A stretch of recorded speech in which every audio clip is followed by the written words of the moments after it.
Ժողովող գրքից ենք խոսալու, ուրեմն ժողովող գիրքը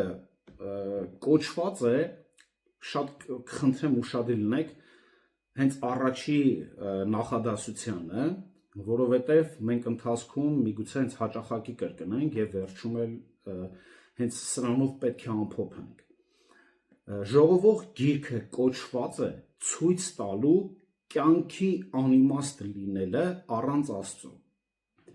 Ժողովող գիրքը կոչված է ցույց տալու կյանքի անիմաստ լինելը առանց Աստծո։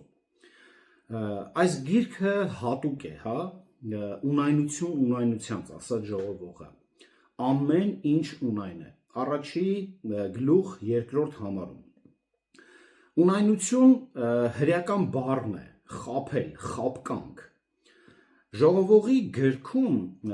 այս արտահայտությունը մենք հանդիպում ենք 37 անգամ։ Ժողովողի գիրքը լավ դասագիրք է բոլոր նրանց համար, ովքեր կյանքի իմաստը փնտրում են անցողիկ աշխարհային բաներում։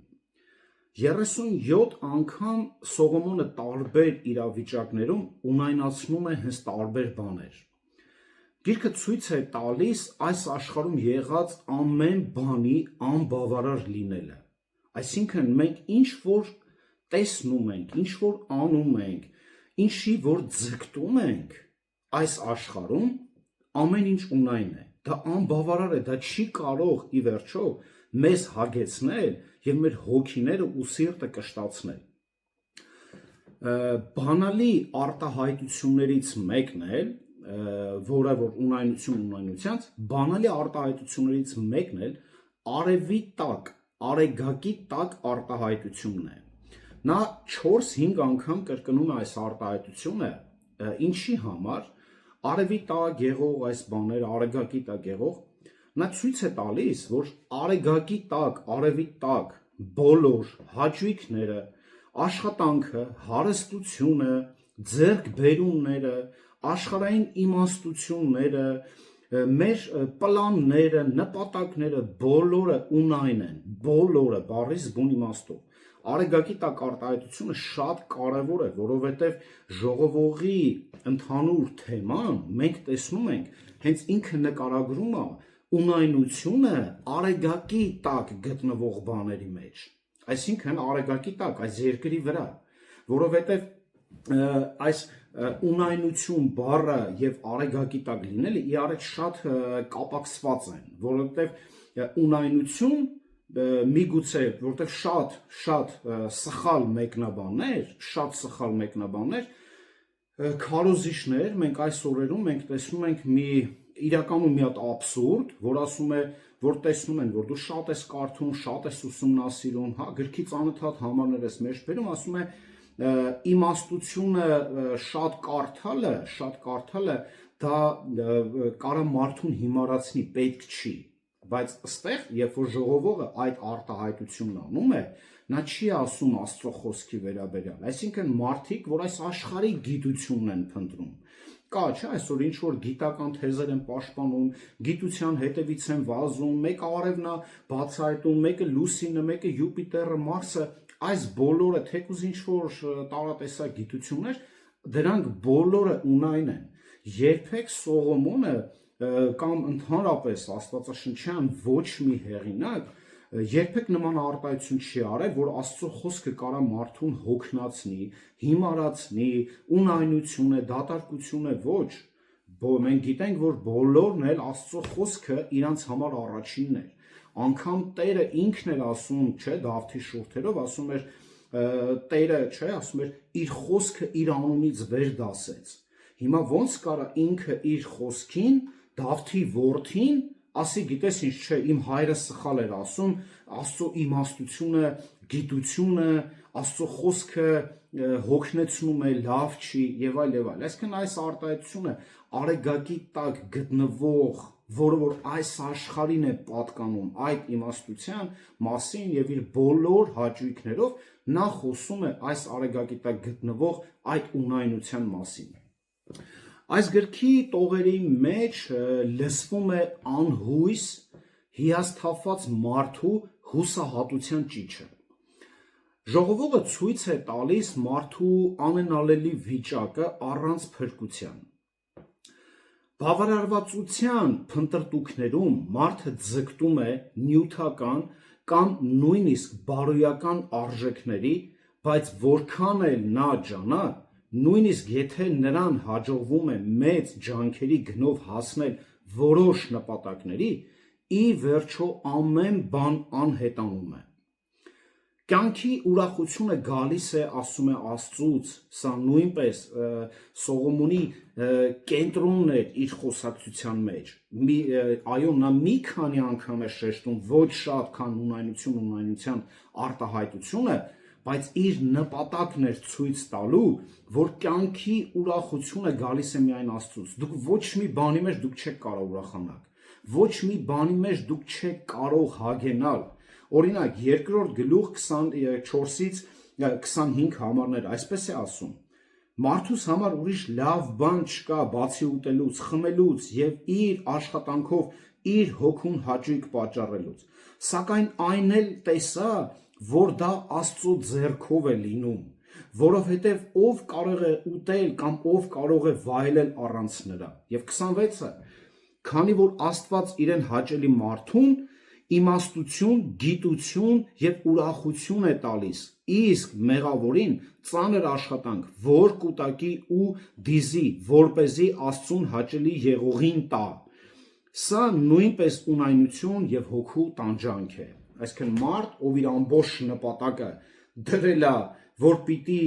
վաստակեմ, ստեղծեմ, ասում Աստված դրան էլ է թույլ տալիս որ անի, որ տա այդ ունեցվածքը վերջում արդարին։ Բայց մենք տեսնում ենք այստեղ, թեկուզ հեն որ ցանում ենք, վարում ենք, հնձում ենք, աշխատում ենք, այդ ամբողջ Աստված է տալիս։ Հիմա մենք ուրախանանք այդ ունեցվածքով, թե ուրախանանք տվողով, բնականաբար տվողով։ Եվ նաև 3-րդ գլուխ 12, 13, 22 համարներում է խոսում, 5-րդ գլուխ 17-19 համարում, 8-րդ գլուխ 15 համարում և 9-րդ գլուխ 7-ից 9 համարներում, 11-րդ գլուխ 7-ից 10 համարներում խոսում է, որ կյանքի ուրախությունը գալիս է Աստծուց։ Սողոմոնը այդ մասին գրում է սեփական փորձի հիման վրա։ Գրքի թեման հեղինակը անվանում է սկզբում ունայնություն ունայնությանց, առաջի գլուխ 2-րդ համարում և վերջում ավարտում է նույն խոսքերով 12-րդ գլուխ 8 համարում, ունայնություն ունայնությանց, այսինքն սկիզբը և վերջը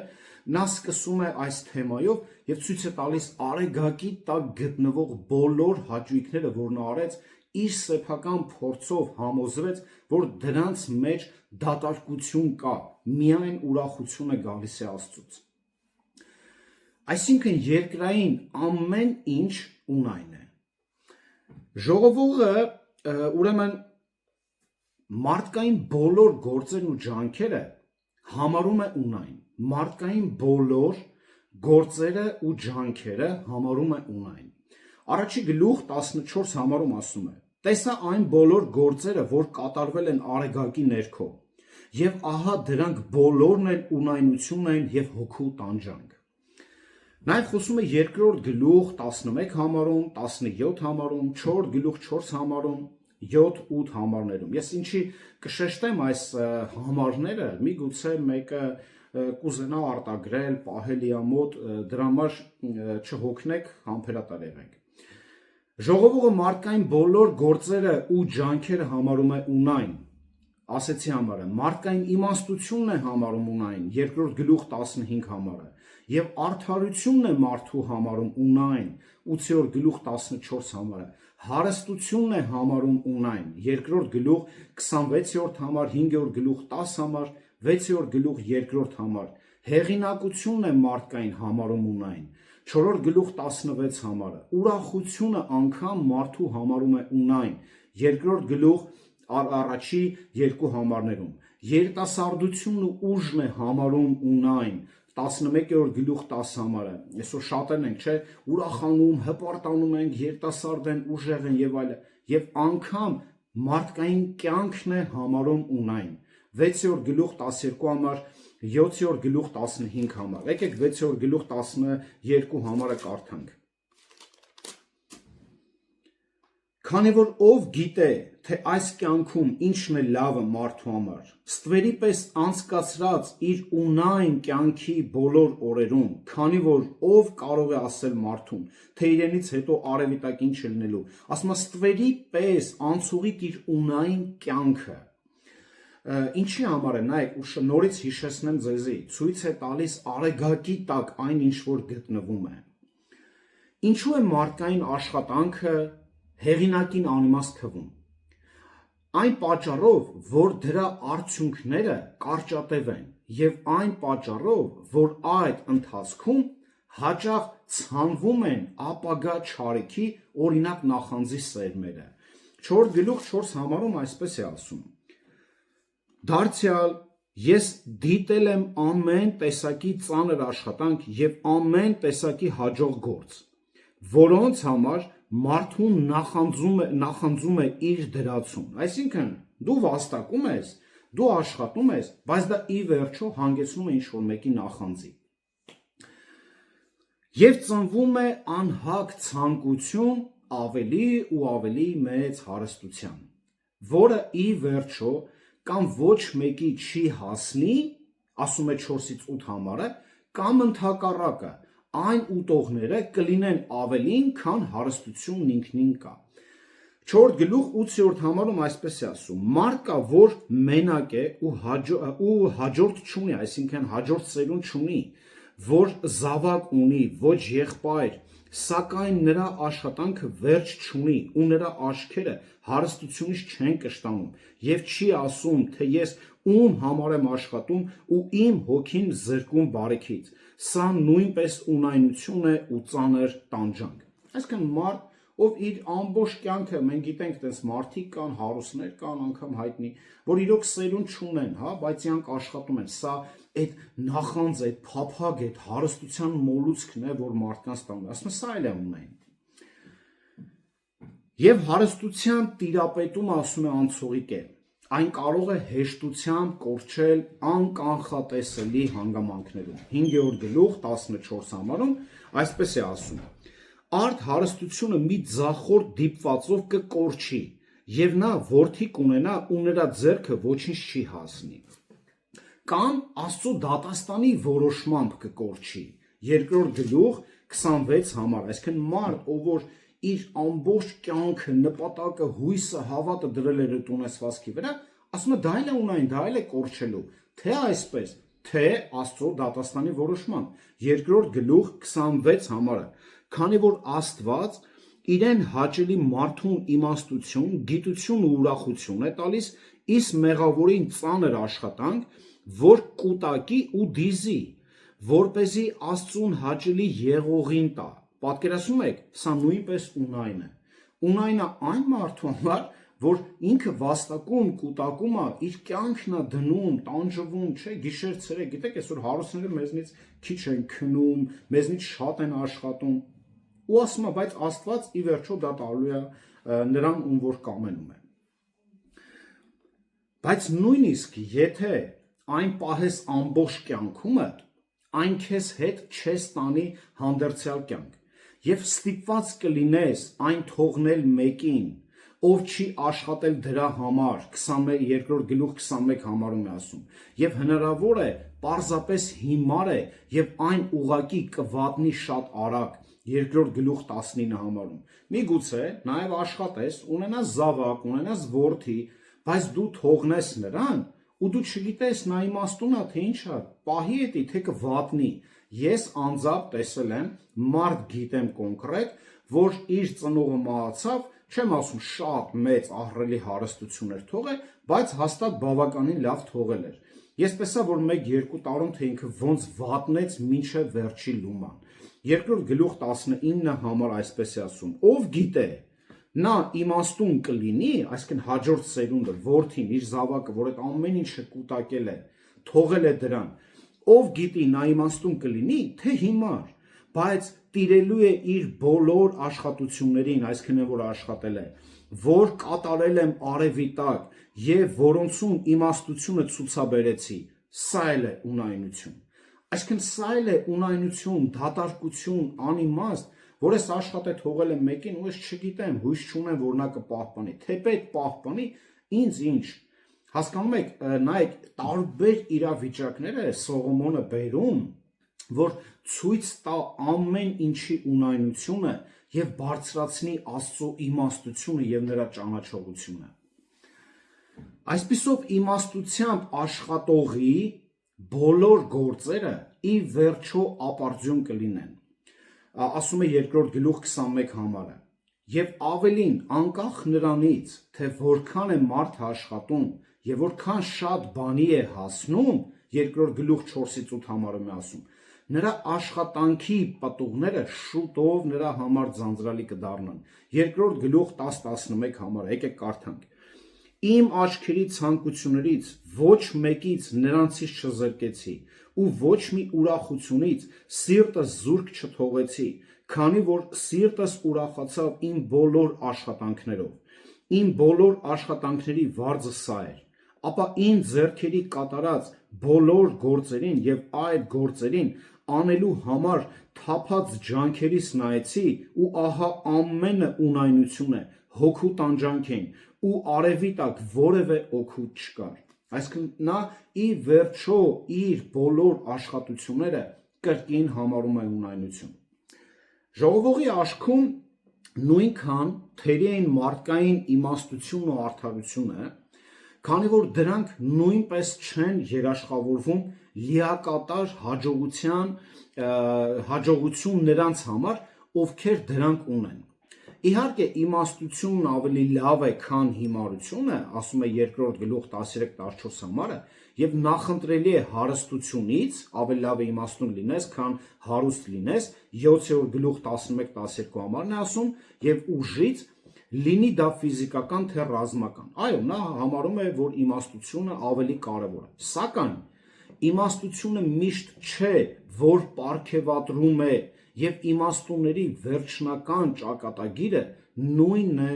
ինչ հիմարին է։ Նորից սա չի խոսում, հա, այսինքն իմաստուն մեկը, ով Աստծուն է ճանաչում, աշխարհային իմաստության մասին է խոսում։ Այս իմաստունների վերջնական ճակատագիրը նույնը, ինչ հիմարին է, երկուսն էլ կմեռնեն եւ կմոռացվեն։ 2 գլուխ 14-ից 16 համար։ Իմաստունի աչքերն իր գլխում են, իսկ անմիտը խավարի մեջ է քայլում, սակայն հասկացա, որ նրանց բոլորին միևնույն դիպվածն է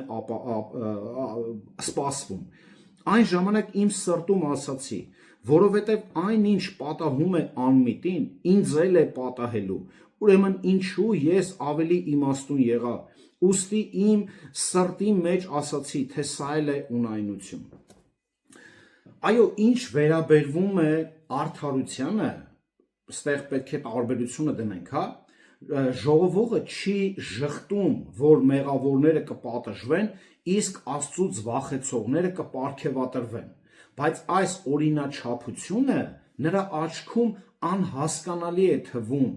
որը եկեք կարդանք 8 գլուխ 14 համարը եւ համեմատենք 7 գլուխ 15 համարի հետ։ 8 գլուխ 14 համարը։ Կա մի ունայնություն, որ աշխարհի վրա է կատարվում։ Արդարներ կան, որոնց ամբարիշների գործի պես է պատահում, ու ամբարիշներ կան, որոնց արդարների գործի պես է պատահում։ Ասացի, թե սա էլ է ունայնություն։ Եվ 7 գլուխ 15 համարում այսպես է ասում. Իմ ունայնության օրերին ամեն բան տեսել եմ, արդար կա, որ կորչում է իր արդարության մեջ, եւ ամբարիշտ կա, որ իր ամբարիշտության մեջ իր կյանքն է երկարացնում։ Այսինքն Սողոմոնը մենք տեսնում ենք, որ չի կարողանում անգամ հասկանալ, թե ինչու է այսպես։ Նայեք, այսօր մեզի շատերը կոնկրետից մի քանի անգամ հարցեր են տվել։ Բա ինչի է այս մարդը օրինակի համար, որ Աստծուն չի ճանաչում, ինչի է դա հարուստ, ինչի եմ ես աղքատ, ինչի եմ ես վիճակի մեջ։ Սողոմոնը ինքը խոստովանում է, նայեք, հենց այս բաները մեզի շատ լավ կօգնեն, որ մենք էլ նույն կերպ պատասխան տանք։ Մենք չգիտենք, մենք չենք կարող դրան պատասխան տալ։ Այո, այսօր աշխարհում մեծ հաշվով, եթե մենք վերցնենք, օրինակ ամբարիշտները, մարդիկ, ովքեր հեթանոսներ են, մարդիկ, ովքեր անհավատներ են, նրանք ավելի են բարգավաճում ֆինանսապես, միգուցե նաև առողջապես, բայց հիմա Սողոմոնի մոտ իր մոտ հարց առաջանում կոնկրետ, ինչի համար այսպես։ Խիա, եւ նա ինքը իրեն պատասխանում է, ես չգիտեմ, ես չեմ հասկանում դրանք։ Այսինքն մենք բաներ կա, ինչպես Սպերջոնն էր ասում, հա, որտեղ Սուրբ Գիրքը չի խոսում, մենք էլ պետք է լուռ մնանք։ Եվ սա հենց Սողոմոնի այդ իմաստությունն էր, որ նա չէր ուզում եզրակացնել որոշ բաներ, այլ նա ասում է այնպես, ինչպես որ ճանաչում է Աստծո խոսքը, այսինքն մենք չգիտենք ինչ որ տեղեկություններ, թե ինչու այսպես, բայց նա ուզում է ցույց տալ, որ սա էլ է ունայնություն, որ պետք չի ինչ որ մեկի արարքը, եթե մեկին տեսնում ենք բարգավաճած, երբեք չհամարենք Աստծուց ինչ որ օրհնված, հա, Աստծու ինչ որ օծյալ ինչ որ մեկը։ Ոչ, այսպիսի բաների մեջ չպետք է համեմատենք։ Կյանքում ժողովողի կողմից նկատվող անթիվ այս անարդարությունները նրա աչքերում ամեն ինչ դարձնում են անկանխատեսելի եւ պատահական։ Եվ չնայած նա հավատում է, որ աշխարհում ամեն ինչ տեղի է ունենում նախախնամության, կամքի եւ վերահսկողության համաձայն, եւ որ ամեն ինչ տեղի է ունենում իր ժամանակին, 3-րդ գլուխ 1-8 համարում է ասում, նա տխրում է, որ նույնիսկ ամենաիմաստուն մարդիկ չեն հասկանում, թե ինչու է Աստված այսպես գործում եւ ոչ թե այլ կերպ։ Եկեք կարդանք 3-րդ գլուխ 11 համարը։ 3-րդ գլուխ 11 համարը։ Նա ամեն ինչ գեղեցիկ արարեց իր ժամանակին։ Նաև հավերժությունը դրեց նրանց սրտում։ Հավերժություն այստեղ նախասահմանության, խնամության մասին է խոսում։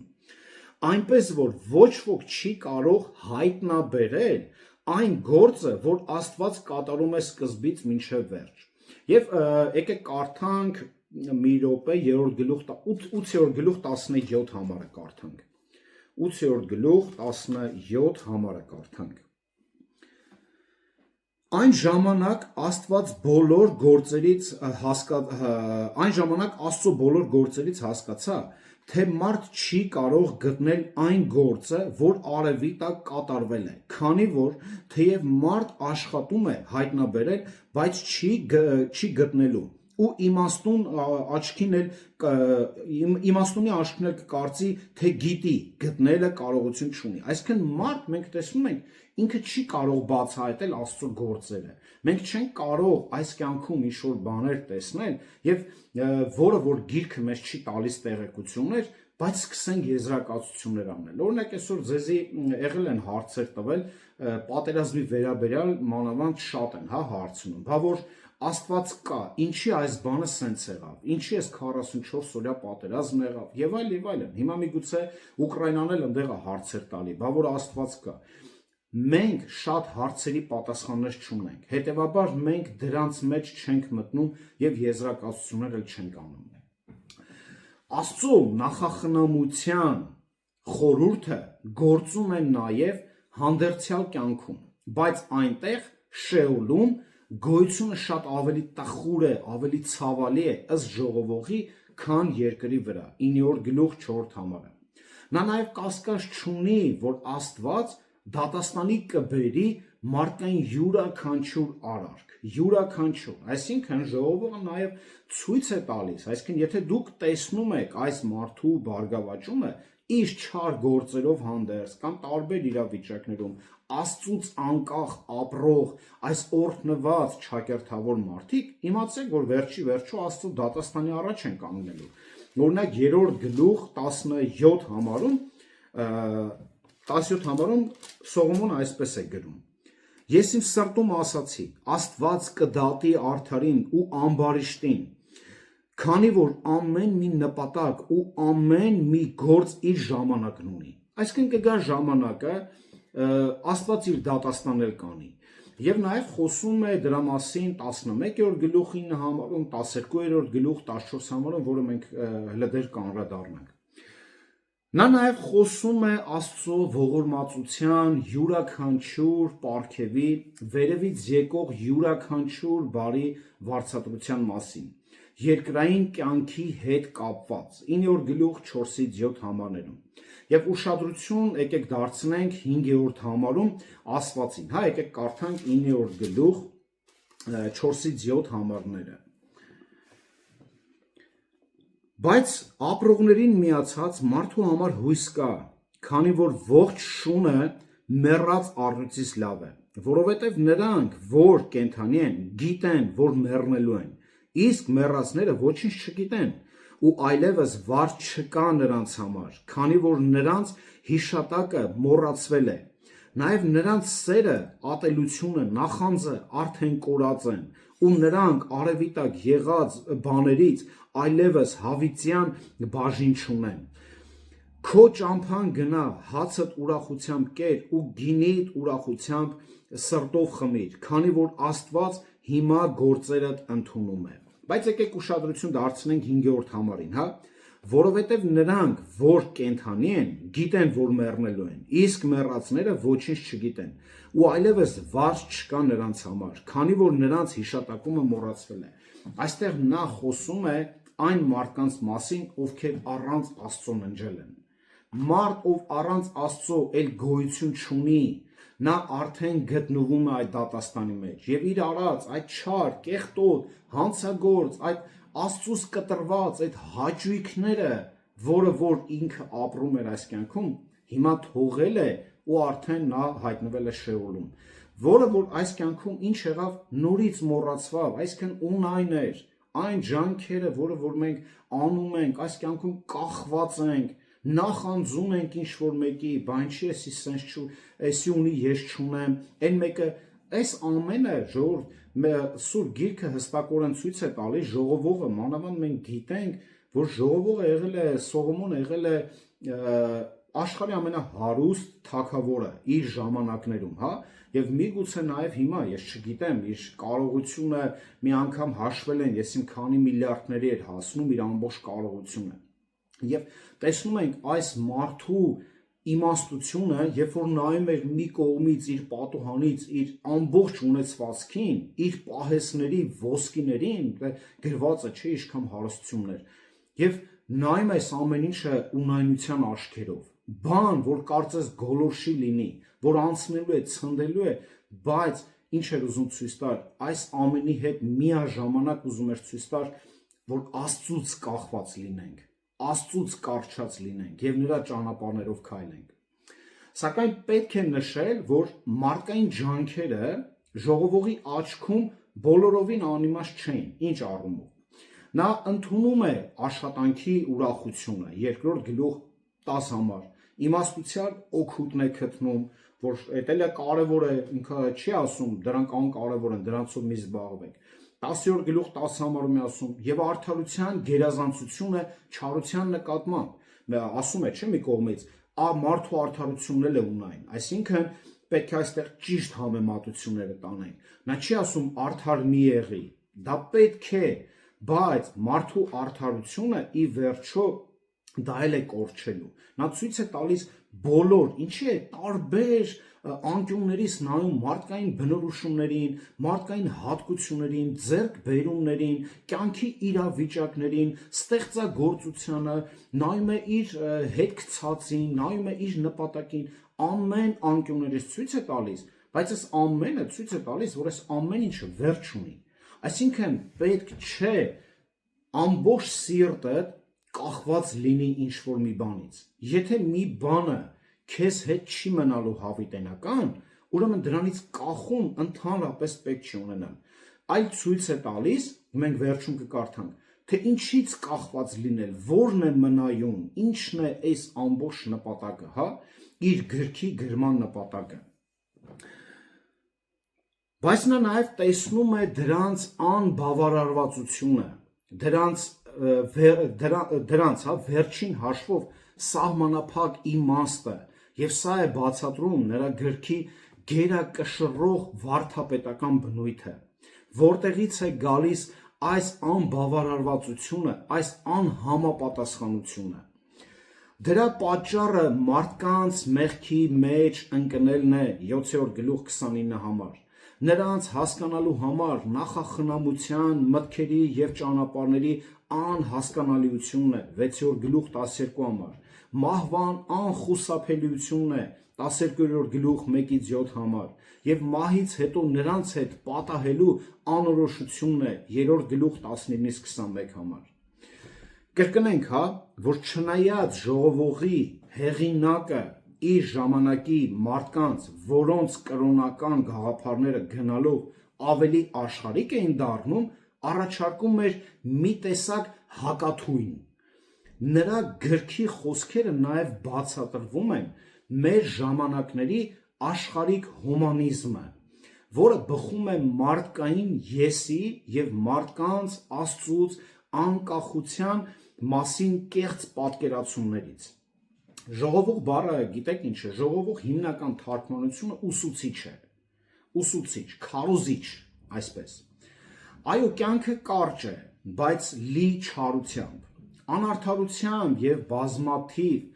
անբացատրելի բաներով։ Այսպես էր ժողովողի կենդանության օրոք եւ նույնն է նաեւ ճիշտ հենց այսօր։ Այսպիսով, եթե չլիներ ապագա դատաստանի անկասկածությունը եւ մահից հետո կյանքի շարունակությունը հիմնված Հիսուս Քրիստոսի խաչելության եւ նրա հարության փաստերի վրա, օրինակ ինչպես խոսում է Գործք առաքելոց 17-րդ գլուխ 30-31 համարում, մարդկային գոյությունը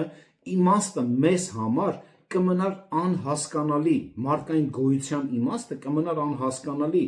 եւ այս գոյությունն ինքնին կդիտվեր տխուր մռայլ լույսի ներքո։ Պատկերացրեք, եթե մենք չիմանայինք ինչպես ապրել են դարերով կամ հիմա ապրում են այլ կրոններում, մարդիկ ովքեր չունեն իրենց սրտում Հիսուսը, թեկուզ մեր հայ ազգը, մարդկային գաղափարի համար անհասկանալի է, ինչի համար ինքը գոյություն ունի։ Ինքը յուրաքանչյուրին տվեք այդ հարցի պատասխանը, նա չի կարող պատասխանել, նա չի կարող քեզ բացատրել, թե իմաստուն է, տվեք այդ հարցը յուրաքանչյուր իմաստունին տվեք, այս արեգակի տակ գտնվող իմաստունին տվեք, մարդու նպատակը այս կյանքում որն է, ինչի համար ես դու ծնվել, ինչի համար, դե ինքը կդնի այս սաղ կյանքը կպատնի, դու ասես թե ունանա, հետո անցնելու է, ունայնությանց անցնելու է, ինքը կպատմի է հարստության, հաջողությունների մասին, եղբայր ունայնա, դա վերջ ունի, վերջնական նպատակը, բայց վերջնական նպատակը մենք, որ ստեղծվել ենք, Աստծուն փառավորելն է, Աստծուն փառավորելն է եւ մենք հավատացյալներս անմիջապես մենք պետք է փառավորենք Աստծուն եւ նրա ամեն օր նմանվենք Հիսուս Քրիստոսին։ Եկեք գրքի ուրվագծի կառուցվածքը, թեզիսը, թեման մի քանի բառերով ասեմ, որը որ եթե կարող եք հետո նայեք գրեք, ձեր համար շատ կարևոր կլինի, կամ ես ձեզ կուղարկեմ կնայեք, որտեղ որ շատ կարճ ձևաչափումով տվել եմ, թե ինչի մասին է հիմնականում Սողոմոնը խոսում ժողովողի մեջ։ Որպես ներածություն փոքր թվարկումներ անենք, դիտարկումներ։ Բոլոր մարդկային ջանքերի արդարության մասին է խոսում, բոլոր մարդկային ջանքերի արդարության մասին։ Առաջի գլուխ 1-ից 11 համարը։ Թեման ամեն ինչ ունայն է, առաջի գլուխ 2-րդ համարը։ Թեմայի զարգացումը հիմնված է կյանքի բնական իրադարձությունների վրա, բնական իրադարձություններ, այսինքն ինչ-որ արհեստական բաներ չի խոսացել Սողոմոնը, նա իր կյանքի բնական թեմաներից վերցրել է եւ կառուցել է մի հրաշալի գիրք։ Առաջի գլուխ 3-ից 11 համարերում ցույց է տալիս։ Թեզիսը, վերջնական արդյունքում մարդը ոչինչ չի շահում իր աշխատանքից։ Առաջի գլուխ 3-րդ համար։ Թեզիսը հիմնավորում է այն բանը, որ ամեն ինչի վերջանալիությունը, կրկնությունը, տեսեք, աշխարհի տակ, ինչ է ուզում ցույց տալ, ինչը առաջի գլուխ 4-ից 11 համարում կարճ էի գրել, չէի հասցնում, վերջի պահին միանում էի, այսինքն այն ինչ կրկնվում է արեգակի տակ, նույնն է։ Մենք այսինքն ցույց է տալիս առաջի գլուխ 4-ից 11 համարներում արեգակի տակ ինչ որ կատարվում է, կրկնվում է։ ամեն ինչ կրկնվում է, այսինքն ինչպես եղել են մարդիկ, ինչերով զբաղվել են, ինչից սրտները կախված եղել է, հիմա նույն վիճակն է, այսինքն ոչ մի բան չի փոխվում։ Մարդկային նվաճումների անօգուտությունը վկայում է հենց փորձը։ Առաջի գլուխ 12 համար, 6-րդ գլուխ 9 համար։ Խոսում է նաև անձնական դիտարկումներ է անում։ Առաջի գլուխ 12 համարից մինչև երկրորդ գլուխ 17 համարը։ Ասում է ես տեսել եմ բոլոր գործերը եւ ահա ամեն ինչ ունայն է։ 12-15 համարերում առաջի գլուխ։ Իմաստությունը միայն ավելացնում է, ասում է վիշտը։ Տեսեք, մենք այս կյանքում աշխարհիկ մարդիկ, հա, միայն իմաստությունով լցվում են, տարբեր տեղերից ինֆորմացիաներով իրանց, բայց այս ամեն ինչի վերջո բերելու է վիշտ։ Հիմա մարդիկ գիտեն, որ գիտեք ինչքան վախով են լցված, որովհետև աշխարհի բոլոր թերթերում, էջերում, հա, այս պատերազմական, այս ցավալի ամեն ինչից տեղեկացված են։ Այդ մարդը ո՞նց կարող ուրախ լինի։ Ինա չի կարող ուրախ լինել։ Իմաստությունը միայն ավելացնում է վիշտը։ Ուրախության եւ հաճույքի ունայնությունը, որը ձեռք է բերվելու փորձից։ Երկրորդ գլուխ 11-17 համար։ Ուրախության եւ հաճույքի ունայնությունը ձեռք է բերվելու անձնական փորձից։ Այսինքն մարդ, ով որ իր ուրախությունն է գտնում իր հաճույքներից, վերջում իր անձնական փորձից կտենա, որ դա ուղղակի անվիշտ է բերում։ Իմաստուն կյանքի ունայնության մասին խոսում է նաև, որ քանզի այն նույնպես մահով է ավարտվելու։ Երկրորդ գլուխ 12-17 համար։ Մարդկային աշխատանքի ունայնության մասին է խոսում, որը ձեռք է բերվել հենց կրկին փորձի միջոցով։ Երկրորդ գլուխ 18 համարը։ Իմաստուն աշխատանքի պտուղները կարող են վատնել նրանց մեղքով, ովքեր գալիս են հաջորդ սերունդով։ Երկրորդ գլուխ 18-26 համար։ Մարդիկ անզոր են ազդել աշխարհում Աստծո կողմից ուղղորդված իրադարձությունների անփոփոխ եւ անհասկանալի ընթացքի վրա իրենց աշխատանքով։ 3-րդ գլուխ 2-րդ համար մինչև 4 գլուխ 3-րդ համար։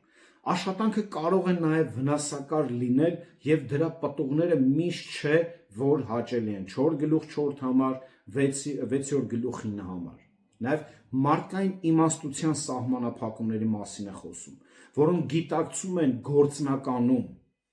որ մեր իմաստությունը սահմանափակ է։ Եթե մենք ինչ-որ մի հատ շատ լուրջ գործի մեջ մտնենք, դուք կտեսնեք, որ մեր իմաստությունը սահմանափակ է, այն չի կարող մեր իմաստությունը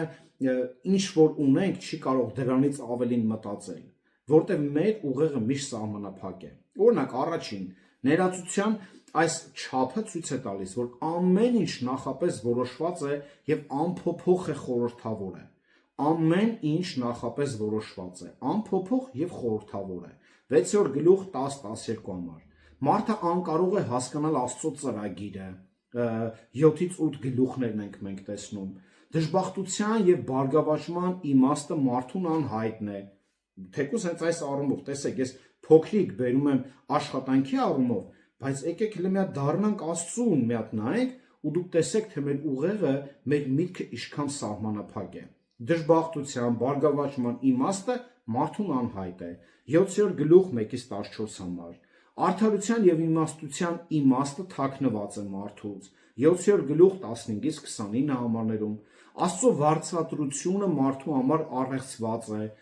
8-րդ գլուխն է խոսում։ Մարդը չգիտի, թե ինչ է իրեն սպասվում։ 9-րդ գլուխ առաջի համար, 11-ից 6 համարները։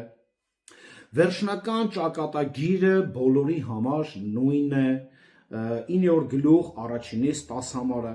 Մարդը չգիտի, թե արդյոք կհաջողի իր իմաստության շնորհիվ։ 9-րդ գլուխ 11-ից մինչև 10-րդ գլուխ 11 համարն է խոսում։ Անմիտ խոսքերի վրա խոսքերը վտանգի մասին է խոսում, անմիտ խոսքերի վտանգի մասին։ 19-րդ գլուխ 12-ից 20 համարը։ Ապագայի հանդեպ անվստահ լինելով աշխատեք, ասում է ջանասիրաբար։ Այսպիսով ինչ ենք եզրակացնում։ Ապրենք ուրախությամբ Աստծո վախով։ 11-րդ գլուխ 7-րդ համարից մինչև 12-ի 14 համար։ Կոչ Աստծո առջև ուրախ եւ պատասխանատու կյանքով ապրենք։ 11-րդ գլուխ 7-ից մինչև 12-ի 7 համարները։ Ուրախացեք կյանքով, քանի որ դրան կհաջորդեն խավարի օրերը։ Բայց ինչ կյանքով, այն, որ Աստծուց է մեզ գալիս, 11-րդ գլուխ 7-ից 8 համարը։ Ուրախացեք կյանքով, հեգնանքով, հա։ Կներեք 7-ից 8 համարները ուրախացեք կյանքով, քանի որ դրան կհաջորդեն խավարի օրերը։ Սա հեգնանքով է խոսում։ Հեգնանքով, որը որ մենք հիմա հեսա կկարդանք։ Ուրախացեք կյանքով երիտասարդության տարիներին, հիշելով Աստծո գալիք դատաստանը։ Նորից հեգնանքով է ասում ուրախացեք։ Կոչ երիտասարդներին տարիներին պատասխանատու կյանքի համար, ծերության եւ մահվան առջև, 12-րդ գլուխ 1-ից 7 համարը։ Վերջնական հրահանգը մարդկային գոյության ունայնության լույսի ներքո, 12-րդ գլուխ 8-ից 14 համարը։ Վերադառնում է հենց թեզիսին, թեմային է վերադառնում անմիջապես, ամեն ինչ ունայն է, 12-ից 8 համարը։ Այսինքն մենք տեսնում ենք առաջի գլուխ 2-րդ համարում պատմում է իր ամբողջ կյանքը եւ պատմում է Արեգակի տակ գտնվող բոլոր այդ ունայնությունների մասին եւ իր թեման ավարտում է հենց դրանով 12-ի 8-ում, որ ամեն ինչ ունայն է։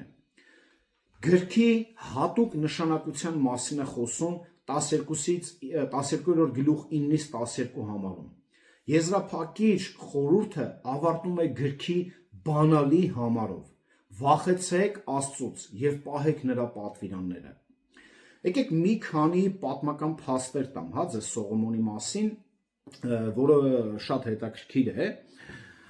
Ուրեմն Սողոմոնի բացառիկ իմաստության համբավը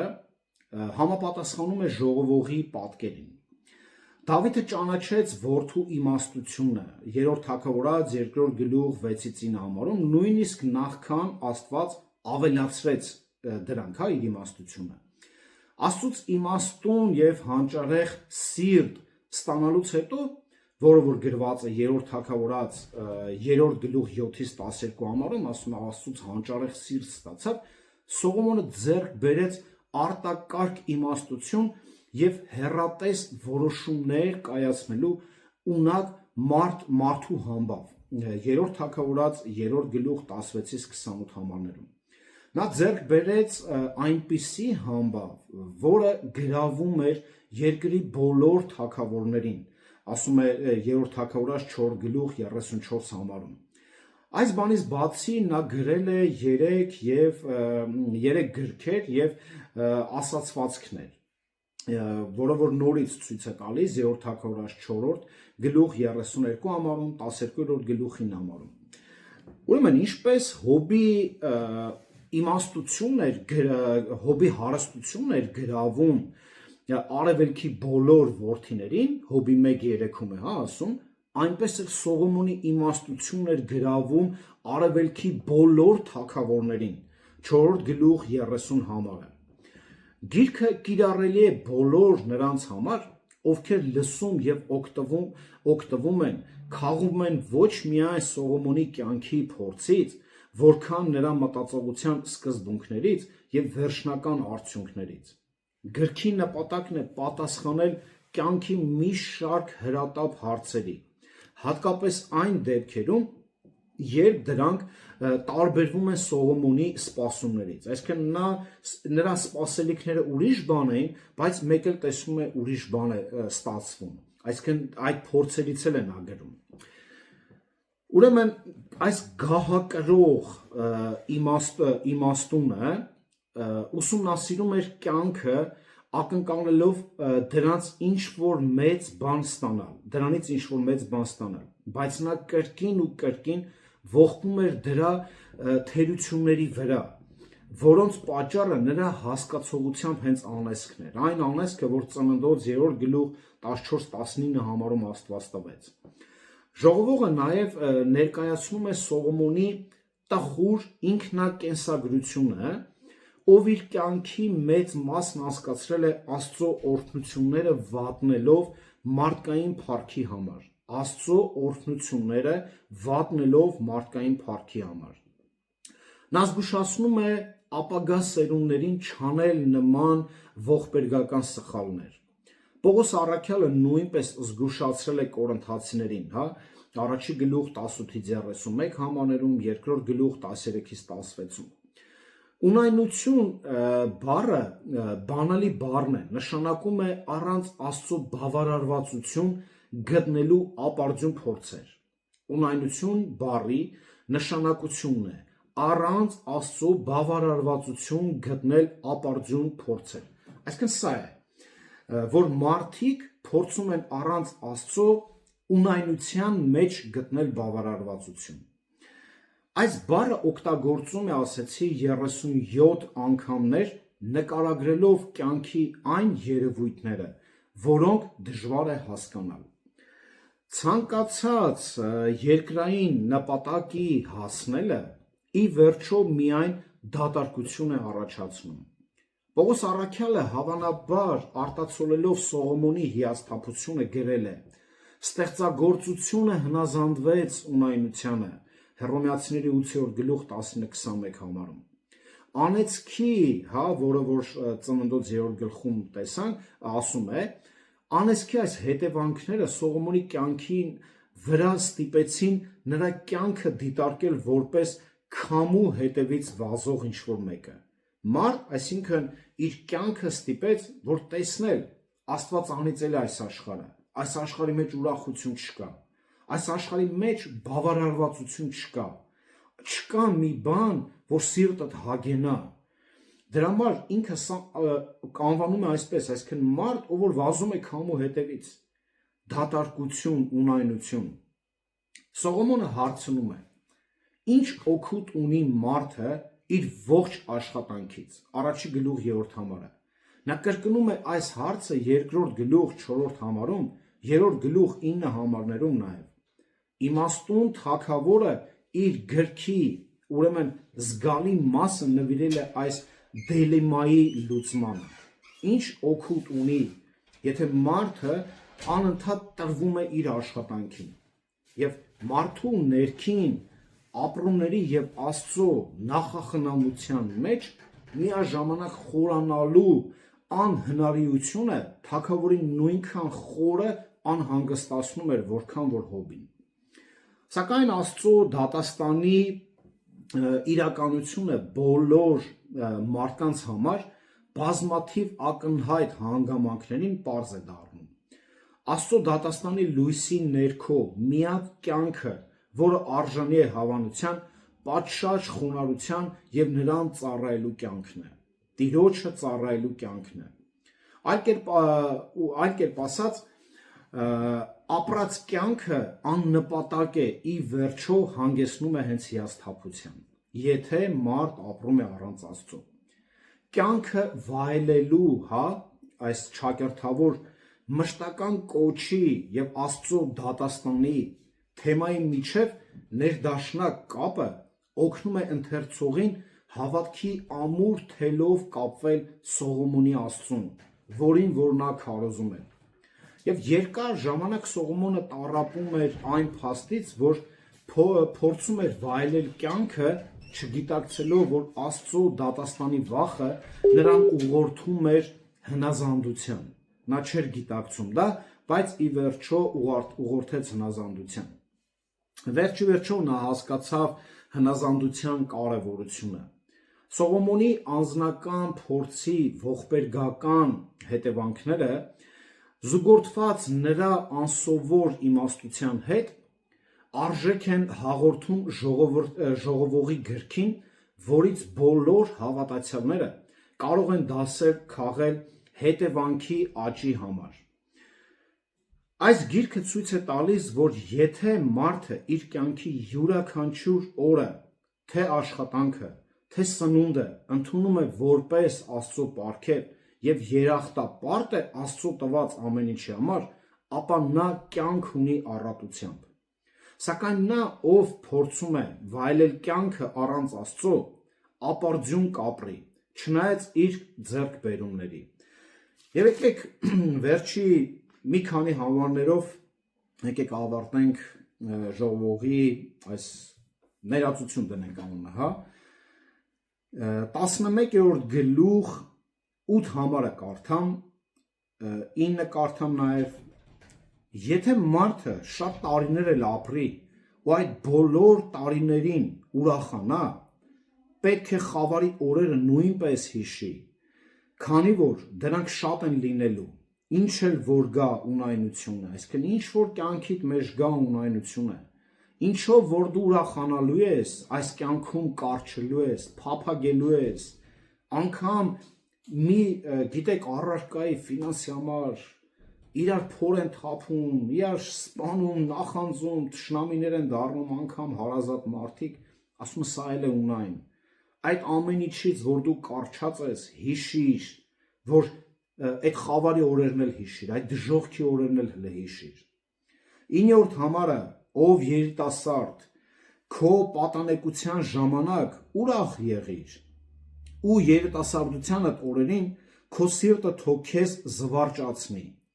եւ քո սրտի ճամփաներով եւ աչքերիդ նայվածքով ընթացիր բայց իմացիր թե այս ամենի համար Աստված քեզ դատաստանի է կանչելու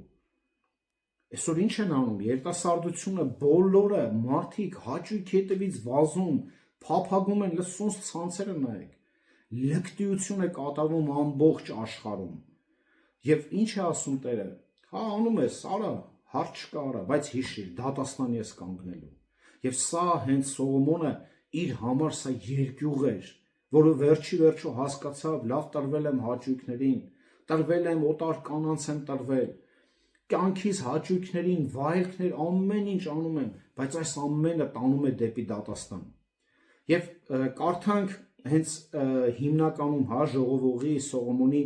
բանալի երկու համարները որը իր գիրքը ամբողջ գրելու նպատակը վերջնականը հենց ցույց է տալիս այս երկու համարները ինչ է կյանքի իրական նպատակը լսեք այս բոլոր խոսքերի ամփոփումը վախեցիր Աստծուց եւ պահիր նրա պատվիրանները ահա մարդու ամբողջ պարտականությունը սա է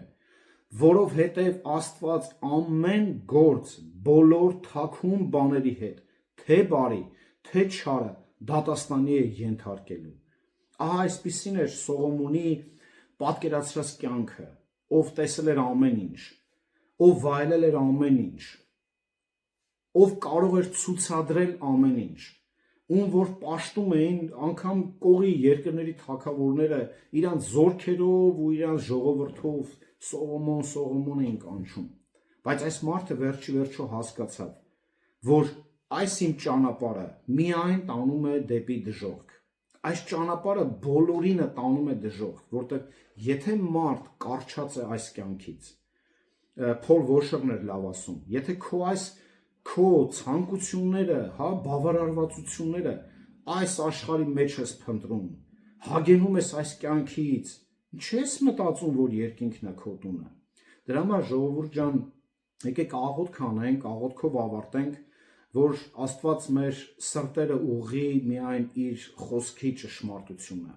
եւ մեր գործնական կյանքից խոր կտամ մի քանի անգամ կարդալ ժողովող գիրքը եւ այնտեղից հենց շատ համարներ ձեր համար առանձնացրեք անգիր սովորեք որ կարողանաք նաեւ կիրառել նաեւ առակած գրքից որը որ ցույց է տալիս հենց այս կյանքի վրա ապրելու տարբեր ունայնություններ նաեւ առակած գրքում է ցույց տալիս թեպետ ինքը հաճախակի չի կրկնում ունայնություն բայց տեսնում ենք որ այդ նույն պատկերացումներով այդ նույն սկզբունքներով տալիս է իմաստության խոսքերը որը որ կարելի է կարդալ եւ իրոք այս աշխարհից չկարչել ոչ մի բանից նա մերը չի ինչ որ տեսնում եք դա Աստծուն է մեկինը քիչ մեկինը շատ Աստված ամեն մեկիս իր ուզած չափով օրհնել է որի համար փառք տանք գոհանանք եւ ուրախությամբ ապրենք նրա եւ նրա խոսքի հետ ամեն